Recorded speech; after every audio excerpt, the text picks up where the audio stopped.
verse 1 besifundile nje lapha encwadini kaBani. Okay,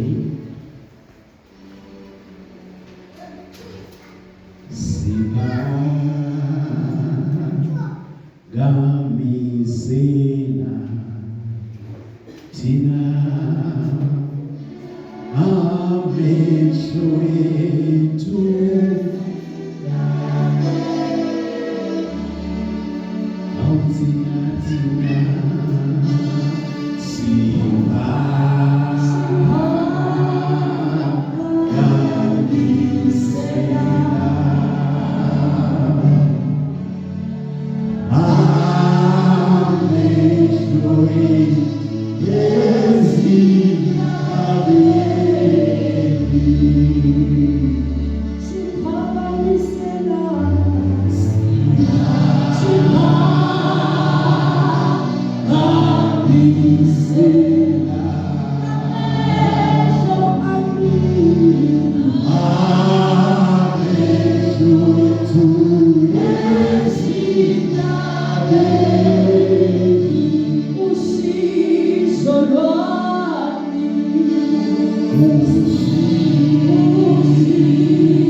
education is a key to success. Sakijima sesikoleni sonke sinesibinise ukuthi usabamba imfundo yokuyihamba kahle.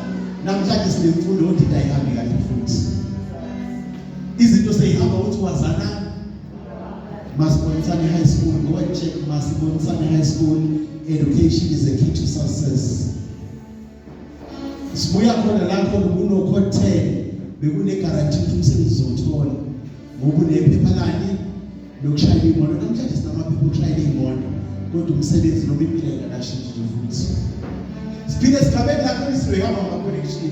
Naphakathi ebandleni sizoyihamba ngani? Zihamba ama-connection. Lethiwa sesikhathi siyaphushana. Kuthi ubani useduze nomfundisi. Cabanga ukuthi ukuba seduze nomfundisi kuphethe zonke ikhili. Siphinde esikhathini lapho izinto zenzeka ngokuthi wazana nobani. Usondelene eduze nobani. Kanti khona inkosi yamakhosi umqalisi nomphelelisi wonke. Haleluya. Namhlanje sophakamisela amehlo. Sidlule kulezi zinto ngalezi. Dlule eceleni kwalo eceleni kwakhe. La inezinto afuna ukuthi ayisaphethe uNkulunkulu. Dlule eceleni kwakhe.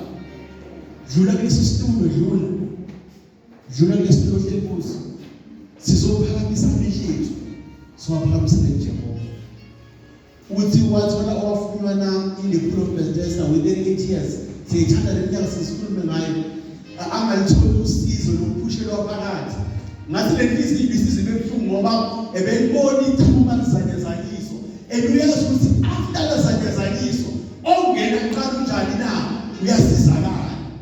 Then 8 years waphela mara akekho yena umthize la phakathi. Uthi mafika uJesu uyafuna usizo.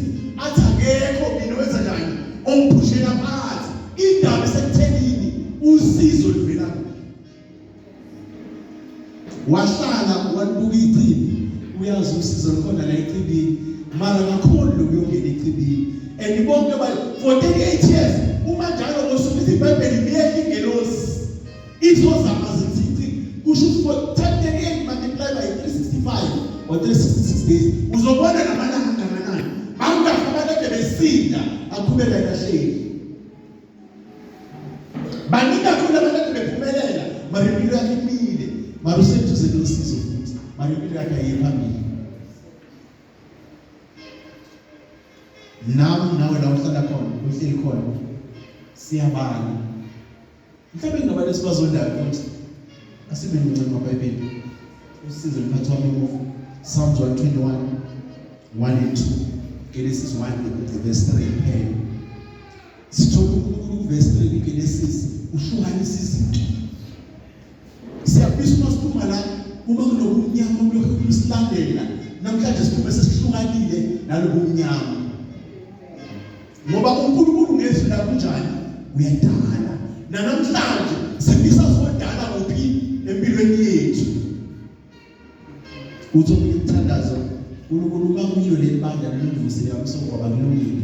Mara uma ngasilo vezi ibandla kuyilona phela. Ungabi uweke owenza ukuthi lebandla lingabi lona. Ngoba lo mthandazo awukhethi ivangeli. Uma kuyilo lebandla olivusela amsongo wakho kulungile Nkosi. Kodwa uma ngasilo veza uyilo ke. Umuyikethi asazi yokuthi ngaveli lebandla kuyilona lona. Base namhlanje sisendabeni ukuthi sifuna ukuphuma nasezinto ezihlukanisekile. Sesisaziwa ngeyithelelo challenges edlula kuwo. Bathi awuye loyo ongasebenzi, uye loya ogulayo, uye loya sesisaziwa ngaleyinsila. Kanti insila ayimethi umuntu, insila iyageza. Namhlanje sophamisa ini amehleji. Suwayisa la usizo livela khona. Umcabanga ukuthi lezinto ekhadlula dlula. Umcabanga ukuthi lokhu kunayodlula. Nathi kufuna sikuthathe sikasolise sikhomba ubani na lo oletha ini usize empilweni zethu. Funa sikucathulise siye kuyo. That's why uDavid athi ngajabula kakhulu ukuthi siye kuphi na endlini kaJehova. Shuthi ufike endlini kaJehova kufuna uhambe ufuna la emakhoneni ubheke ukuthi uJehova ungakuphi ke ungamtholi. Nkosi bazindli yakho la mara ungakuphi la. Ungakuphi Nkosi? Angithi lebathi indli yakho mara wena Nkosi ufuna uyizwela wena ngoba kuphi na msendlini yakho. Asifike endlini kaJehova bese siyaqala. Siyafuna ukwazi ukuthi Nkosi ungakuphi. Utholakala ngakuphi? Ukhuluma njani nathi? Uphendula njani? Singafika endlini kaJehova siphinde siphume singakhuluma naye. Ngiyakalekisa ngithi hayi ngivakashela amanzi kodwa amanzi nabakangiboni amanzi nabakakhuluma nami ngiyakalekisa nje. Hayi namhlanje bengiyeka amanzi bengiyeka amncini kodwa amncini ungababuza ukuthi imbonile ngobe nabakaboni mara bengiyeka amncini futhi. Ibuke le ndaba siyadinga kaJehova. Ungaphumi ungakhuluma noJehova. Lokho kuyasena kimi uze ungaphumi ungakhuluma naye. Nkosi sengifikile ukukhuluma nawe. Noma ngabazwa ngabani wena Nkosi khuluma nami. Wena khuluma nami, khuluma nami. Sifuna Inkosi azokhuluma nathi. Iyagcina nokukhuluma nami. Nawe yagcina Inkosi ukukhuluma nami. Mhlawumbe kwena simazonda namhlanje akangisizana. Nginjenje kube wangisiza ngabangekho la. Umoya umlamleli. Wathi wabona umzalwane anesandla sokusiza bokwazi ukuthi uNkulunkulu izinvolve kuleyo mpilo yakho. Wathi wabona umuntu anesandla lempilo yokusiza bokwazi ukuthi God is involved. Enince kwafu ukuthi sigibele ehlahleni ngoba yazi ukuthi usizo livela kuJesu. Yabuka ukuthatha abaya konthame ngekho ukubona. Angekho ukubona Inkosi yakhe mara ngekho ukubona ukuthi ugibele kuphi na. Namhlanje sithi zakhe emthini yagibela ngibona ukuthi umizo lesithobuyina ngezimbono uJesu. Ungcola isuke phansi kwesixuku imali igibele ehlaheni ibone noJesu. Suka nawe phansi kwesixuku kuphela. Yenza into ehlukile. Suka phansi kwesixuku uzuyibone uJesu. Suka phansi kwesixuku uzuzubumnandi bokuba khona kaJesu. Umedala uGenesis 1:3 adale nakuwe namhlanje. Mhlawumbe kadali uba sephakathi esixukwini. Sikhuluma ngenkosi edalayo ekhuluma izinto zenzeke. Namhlanje size kuyo, nami ngize kuyo futhi. Asondele khona inkosi. Asondele khona asondele khona inkosi. Asondele khona inkosi.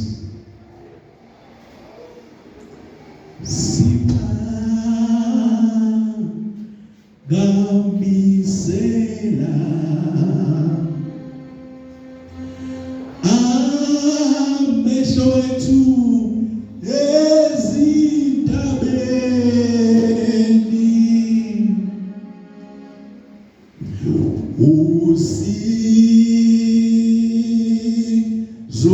lwethu luvela kuyu Jehova.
Genesis 1 verse 3. uNkulunkulu wathi makube khona ukukhanya. Kwaba khona ukukhanya. For uNkulunkulu wabona ukuthi ukukhanya kuhle. uNkulunkulu wayesehlukanisa ukukhanya nobumnyama. uNkulunkulu wathi kube khona yini na ukukhanya. Wabona ukuthi ukukhanya kuhle wasewenza njani? Uyahlukanisa nani nobumnyama. In the name of Jesus. In the name of Jesus. In the name of Jesus. Namhlanje khulukukhanya empilweni yami. Empilweni yami. Empilweni yami. Empilweni yami. Namhlanje khulukukhanya emshadweni wami. Emshadweni yami. In the name of Jesus. Namhlanje khulukukhanya ey'malini zami. Ey'malini zami. In the name of Jesus. In the name of Jesus. You spirit. Spirit of darkness. I command you right now. Come out. Come out. Come out. Come out. In the name of Jesus. Phela umoya omnyama ilodala kugula. Ilodala inkinga eziningi esibhekana nazo kuphi na? Empilweni yethu. Umoya omnyama ilobanga lomsindo okhona emqondweni yethu. Umoya omnyama ilobanga lomsindo okhona kuphi? Emshadweni yethu. Imsindo ekhona kuphi na? Emsebenzini yethu. Imsindo ekhona kuphi na? Ebantwaneni. Ukhona responsible gogo. Ngabani umazi? Ukhona njani? Yonke lemsindo esibhekana nayo ukhona njani o responsible for ini na? Lemsindo. You spirit of darkness. You spirit of darkness. I command you right now. Come out. Come out. In the name of Jesus.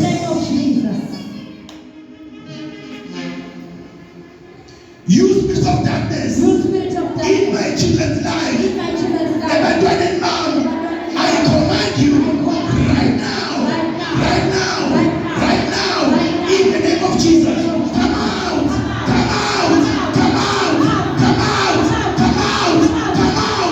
In the name of Jesus. You spirit of sickness. You spirit of sickness. In my life. In my children's life. I command you right now. Come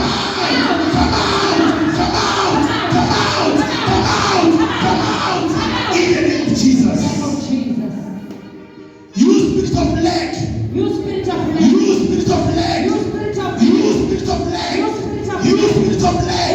I command you right now.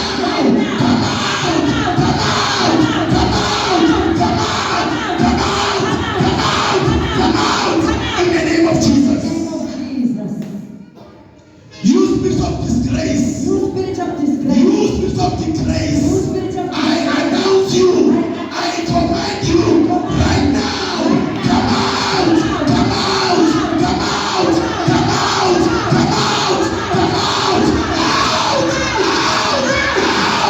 In the name of Jesus.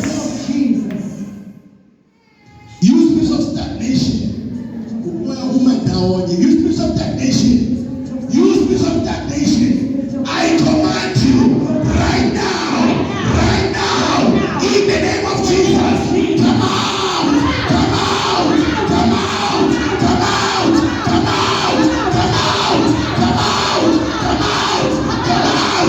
In the name of Jesus. I cover myself with the blood of Jesus.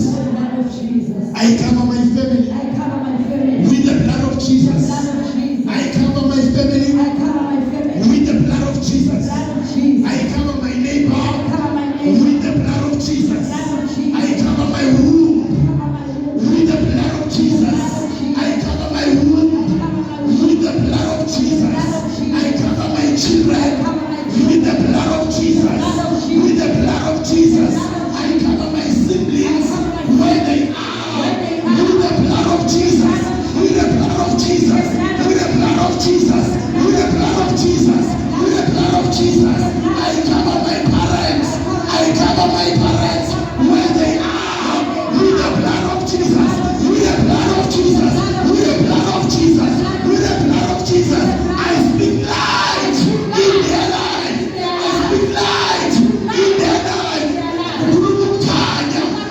empilweni zabo khuluma khanya empilweni zabo right now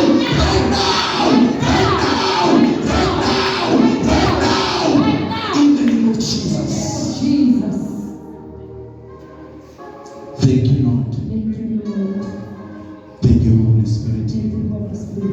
You can sit down. Thank you, Jesus.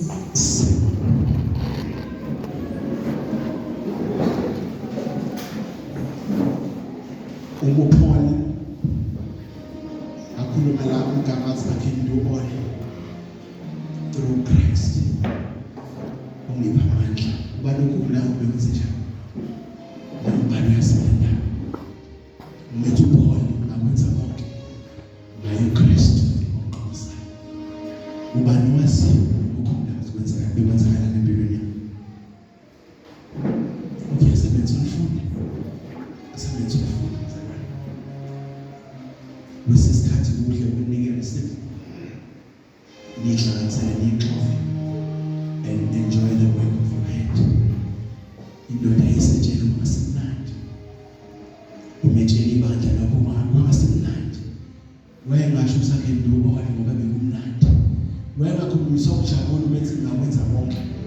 Wayengakhulumiswa ngoba izinto ihamba kahle.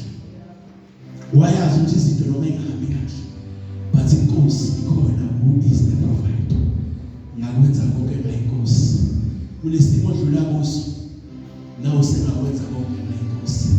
Funda ukunikela konke enkosini. 1 Peter chapter 5 verse 7. Cast all your burden unto the Lord because he cares. Lahlela konke kuye. Uyakhathalela. Lahlela konke kuye. Funda kulahlela kusimakade. Abanye bethu mhlawumbe kudala ucabanga ukuthi uma sale sengithatha le mpilo why nezifuna ibambelayo ungayithathi asikho sidingo ungayithathi funda ukulahlela kusimakade funda ukuthi lezinto kusimakade abanye bethu sesithethu ukuthi ngiyaphuma la ngiyashiya ungashiyi uma kwadala kwamenyeza usimakade ungashiyi vele ashongiza ukuthi angeke ube nenselelo kodwa yena uthi uzoba nani kuzobe sekugcineni abanye besasinake sokubeka etafuleni Matthew 6 verse 11 uthi uJesu efundisa give us our daily bread lenza ahleli la nesipho singekho ukuthi siphi usazi kancane ungalahli ithawula ukhona umphendula zonke uJesu Kristu igama lakhe akekho omunye siyambikelela siyathanda kakhulu uNkulunkulu abe nani kukho konke ukuthakathaka bethu masizwe kuye la siqine khona asidumise yena uNkulunkulu ongalahlani uNkulunkulu ongajikelani Psalms 1:1 verse 1 to 2 bese sibamba Isaiah 65 verse 24 ade sina ku Friday bazule isikhe sasifika la Isaiah 65 verse 24 Amahubo 1 to 1 to 2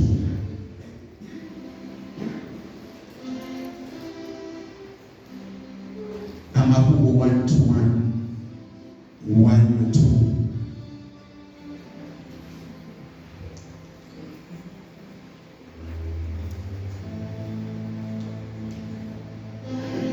Phakamisela amehlo ami endintabeni. Sito lwami liyaqhamuka kuphi? Sito lwami liqhamuka kusimakadze lowenda lezulu nomhlaba.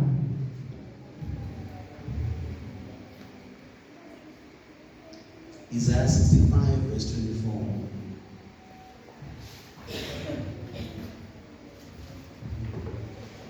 Bayawuthi bangakambidi kusabele. Bayawuthi basakhuluma ngive. Sikundele futhi Bayawuthi bangakambidi kusabele. Bayawuthi basakhuluma ngive. sikundele Babelo ingcwele egameni kaJesu Kristu waseNazaretha. Livu lakho lenkosi sicela ubusise babelo ingcwele lisafunziwe in Jesus mighty name. Amen. Ngithanda isipili esikhathini samanje. Angithi isipili esikhathini samanje.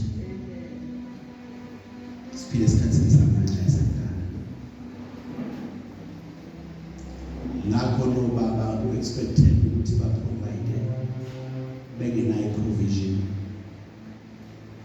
Provision ngaba umsebenzi, ngaba isource of income. Siphile esikhathini samanje la khona abazali ufuna babezali kodwa bengekho ku-position babazali. Sihleli la sihlangane ngamakhanda ngezinto. Sibhekene nezinto sombululo sazi singasazi ukuthi siqhamuka kuphi. Sibhekene neyinkinga lapho isombululo singasazi ukuthi sivela kuphi.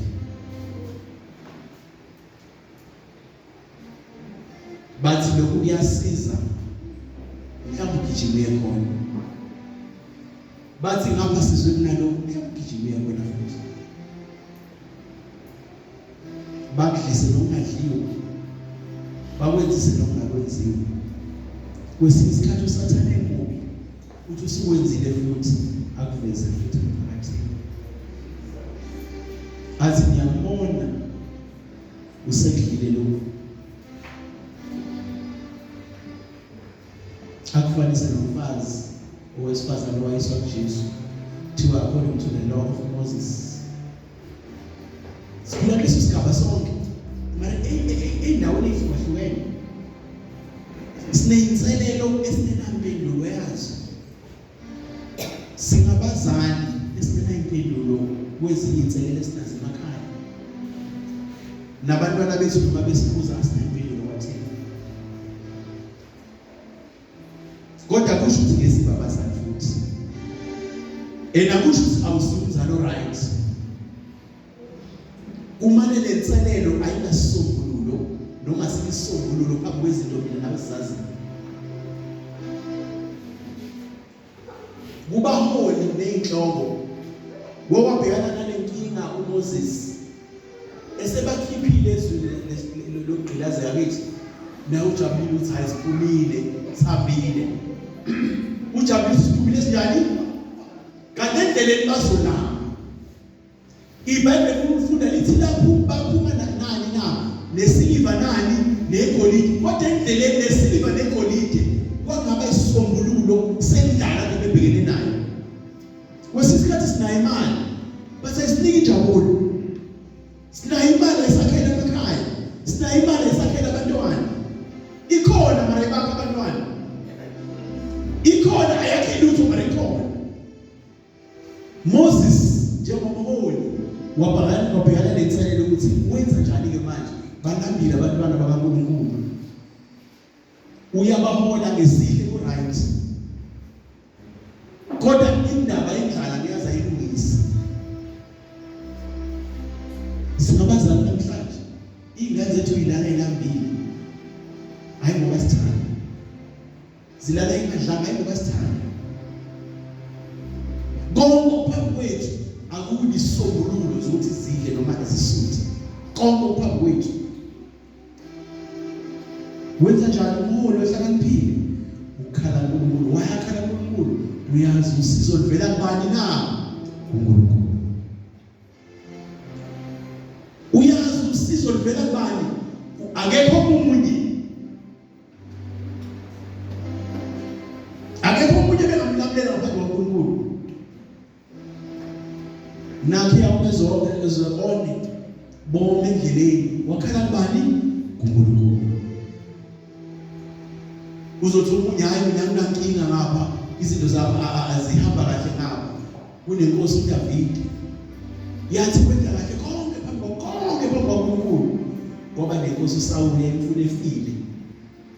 Mhlawumbe inselelo yakho ufile la khona bakufuna ufile. Abanye abafuna ufe physically, bafuna ufe spiritual. Uphile physically but spiritual ufile. Uma sikhuluma ngendaba kaPaul bayikhetha labazalwane base bafasta bafuna ukubona file. Bathatha sifumo bathi angeke sidle lo asaphila.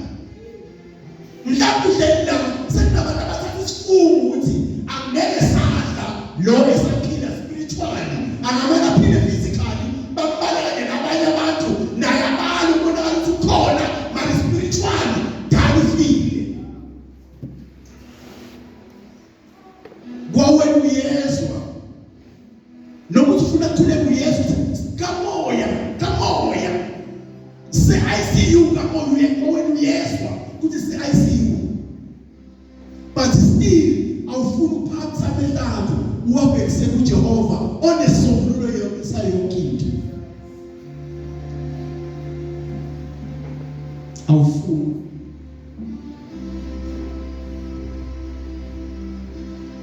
encwadini yezenzo uma esejele uPetru esejele lithi manje kuverse 5 ibandla lalikhuleka ngoba bengenawo amandla okumelana nenkosi nenqubo zenkosi bengenawo amandla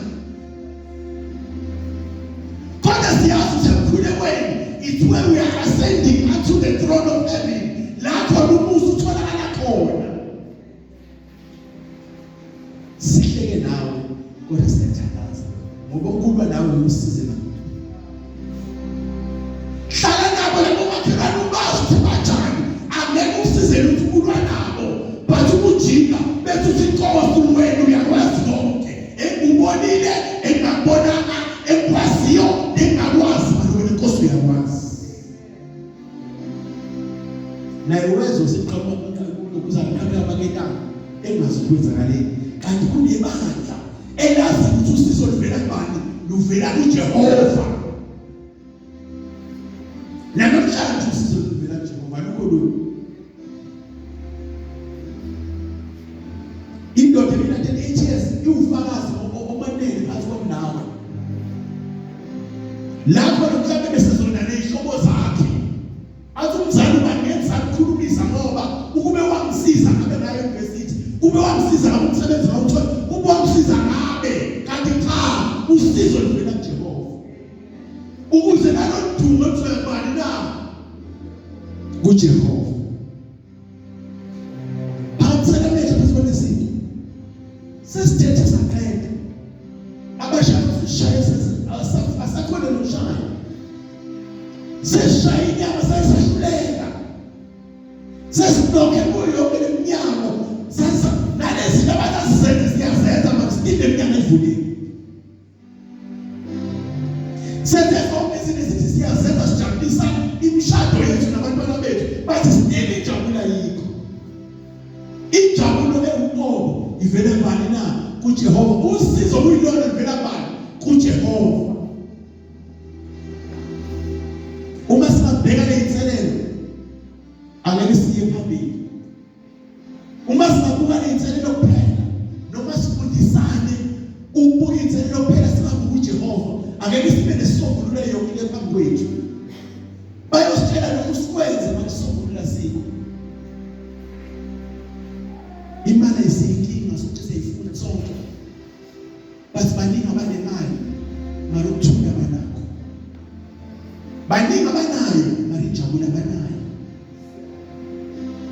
sinesigaba lesempilo abangeke emshadweni bafuna ukuya emshadweni abaphathi emshadweni bafuna ukuphuma yini indaba kuneyinselelo sonke siphila ehlangabezana nazo engeke uyiphile impilo eneyinselelo ngeke uzuyibone kuliqiniso sihleli la eminyakeni edlule sikhonze babandla lahlukahlukene abanye siphume ngendaba yinselelo abanye siphume ngezathu ezihlukahlukene kodwa kuzobe namhlanje angeke uzoyiphila impilo engenanselelo angeke uzoyiphila impilo engeyizchallenge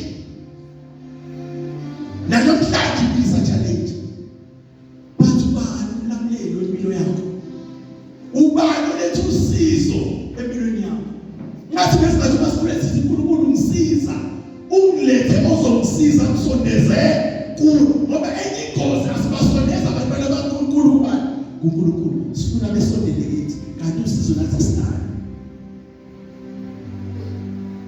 sifuna basondele kithi kanti usizo nathi asinalo silande sokhala kubani kuNkulunkulu siyaphuma siyokhala kubani kuNkulunkulu imfundiso ithi asiye kubani kuNkulunkulu siyobheka indaba zethu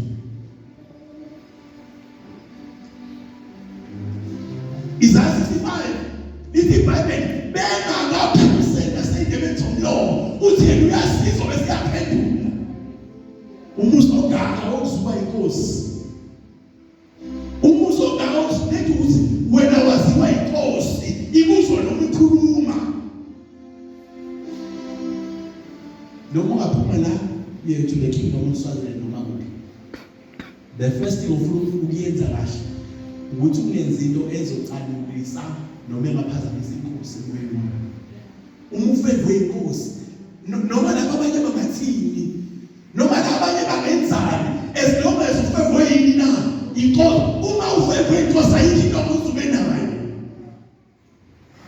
He qualifies the unqualified. Uthatha noma nakiwe wabantu kusakoze uthatha noma nakiwe uyithola usuhlele etafuleni udla nani nenkosi yini indaba uthola umusa phambi kwenkosi. Namhlanje sibambisana namehlethu bantwana bami bantwana bethu ngiyazi umnyaka ingengani namakhaya wafana kunesimo sasekhaya uzosibona ukuthi asisimnandi manje ukhulekisa umzali wakho ukhulekisa umzali wakho angeke bafanele elinye ikhaya kodwa mhlawumbe ukhulekisa inkosi isizo baba inkosi isizo mama uma kusisi mhlawumbe ngomakhaya wafana inkosi isiza usisi kungafi lo budlelwane ngento omunye nomunye sokhululana sinaso sigcine sesithembisa kakhulu but we lack and we don't have provision. Sithembisa ubasifuna bajabulisa ibuka le ndaba yomzali uthembisa ufuna ukujabulisa indlu yakho nawe ufuna abantwana bajabule but you don't have a provision of what you are promising. Sasa umshado limele uthembisa into engenayo provision yayo. Abantwana abasakuhlonipha abantwana abalimana uthembisa into engenayo provision yayo. So ngesidingo Jesu ungenaye mthole phela asatholakala mfune asatholakala ukuze uphuma la ukhona uyosubmit indaba zakho kubani na kuJesu Kristu. Lithi iBhayibheli uMthuseli kuzobe namhlanje uyasithusela yena akasibalele amaqala asithusela. Judgment day akafiki. Don't even judge yourself. Asisho ukuthi abantu abenza amaphutha kodwa la ugileke khona izithikithe uphindele kuJesu kuzobe namhlanje uJesu akazili-judge manje isikhathi thina siyayi-judge angisehluleki mina ngeke sanima ukuthi you judge yourself and you condemn yourself. Lo bena 38 years ahleli sisangatholi ebezothini abanye bethu asingafiki no 38 years but already we are condemning ourselves. Yathembisa inkosi uAbraham noSarai lithi iBhayibheli uSara wabezwa engaphakathi endlini abezwa behleli phansi kwesihlahla bakhuluma nendoda yakhe nomlingani wakhe. Lithi iBhayibheli wazokwana kuhleka uSara uhlezi ukuthi lesithathu saNkulunkulu umeyibuka ubona ngathi lesaphila kuye ngenxa yani na yeminyaka. Namhlanje izinto siqala ngeminyaka sokuthi lokho nosakwenza okunye siqala ngeminyaka ukuthi sisebancane okuJesu beqala ukuministra nokushobela beneminyaka uJesu beqala ushobela bena 12. Okay, 12 is first wisdom. Angithi thathi sokumelana. At age of 12 why display greatest wisdom ever. Age of 12. Then kwaba the vacuum of those years till the age of 10 after 12. Age of 12 wakhombisa ayikho ebengasizibona. Until avela ku-30 apaphaniswa confirma izulu then base age of 33 and a half, then wadlula. Mina nawe namhlanje sithi sibancane, mina nawe namhlanje sithi sikhulile. Aba 12 years sithi bancane kodwa yena wakhombisa inhlakanipho engavamile. Abaku-30 abanye bacabanga bancane, abanye bacabanga bakhulile. But ukho konke asifundeni uKristu, ukho konke asifundeni uKristu. Ayewumuseli Manje silokufundisha namhlanje ukuthi ngixusela lezi ngixusela. Nkosi lezi ngicela ngiyacela ngixusele Nkosi. Uma ubudlelwane bami nawe bungakalungi siza kanjani na ngibulungise. Lithi iBhayibheli nala singakhona ukukhuleka umoya ongcwele unjani na uyasibubulela. Besixusela. Ungayilimazi ukuthi akukhona ukuthandaza kahle. Kanti ubani vele okunika prescription ukuthandaza kanjani? Nkosi isiza. Nkosi ngithakathaka. Nkosi leyinkinga edinga usizo. Nkosi ngisiza namhlanje. Uzothola usizo lubuya kuphi na enkosini. Thina sizokunika sasa sikhuluma ngawe, sizokunika sasa sikhomba ngemino, sizokunika Nkosi usikhiphile ngayisa kwenye indawo sibona hamba wasizwa yithi. Ngikhuluma nje generic njengoba ngikhuluma. So bese siyadinga usizo oluvela enkosini ongeke ncike ku-wisdom yomuntu. Kunamhlanje senza izinto esingafuna ukuzenza sasizwa abantu. Siphila lempilo esingafuna ukuyiphila sasizwa abantu.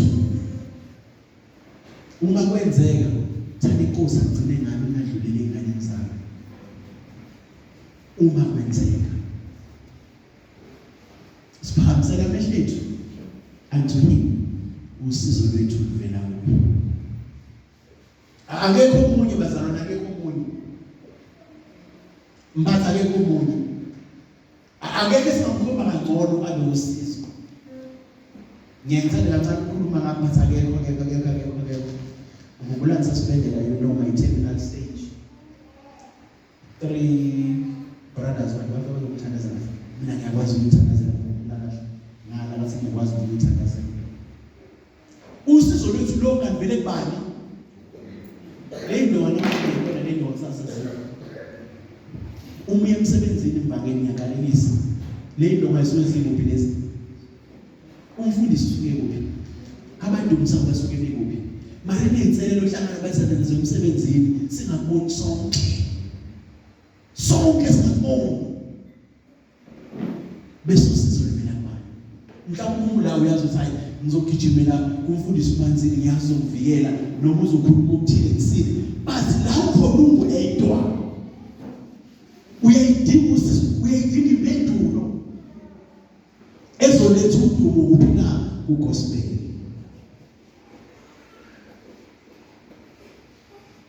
Asebenzela amakhaya.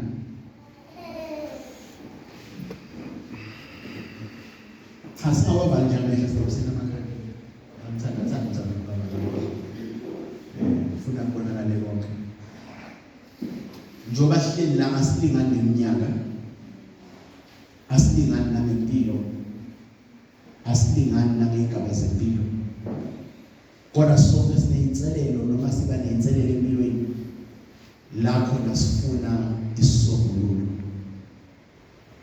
Ukho konke ngizothi namhlanje noma sokhuzana namhlanje akekho ngaba isisombululo esipermanent njengoJesu Kristu. Akekho ngakuyisisombululo noma impendulo enokuthula njengoNkulunkulu. Akekho namunye yakha noma yiba nobudlelwane noNkulunkulu. Ungaphili ungenabo ubudlelwane nenkosi. Ungaqhubeka uphile ungenabo ubudlelwane nomlamleli. Ungaqhubeki nalempilo yokufuna ukuyixazululela noma ukuthi kube nesisombululo sezinto. Uma ngabo baba siphila emhlabeni noma esigabeni sempilo la khona imisombululo singaveli kuNkulunkulu nemizi iyalimala. Kanjalo noma ngabo baba uma ngabantwana imisombululo singaveli kuNkulunkulu impilo zethu noma impilo zenu bantwana bethu ziyalimala. Enakeke sifise ukuthi abe nempilo elimele. Enakeke sifise ukuthi alimale. Sonke sifise ukuthi siphumelele. Kepha munye ozonisiza kukho konke uJesu Kristu igama lakhe. Mfune esatholakala. Mfune esanakhona ukuphendula. Uma kuyisibusiso bazali esisuzenzela abantwana bethu akukho siyokwenza sisethuleni konke kufuna sikwenze manje. Uma kungamandla buthakathaka kungaba seyimalini Nkosi ngisiza ngikhona ukwenzela izingane zami idingo zami.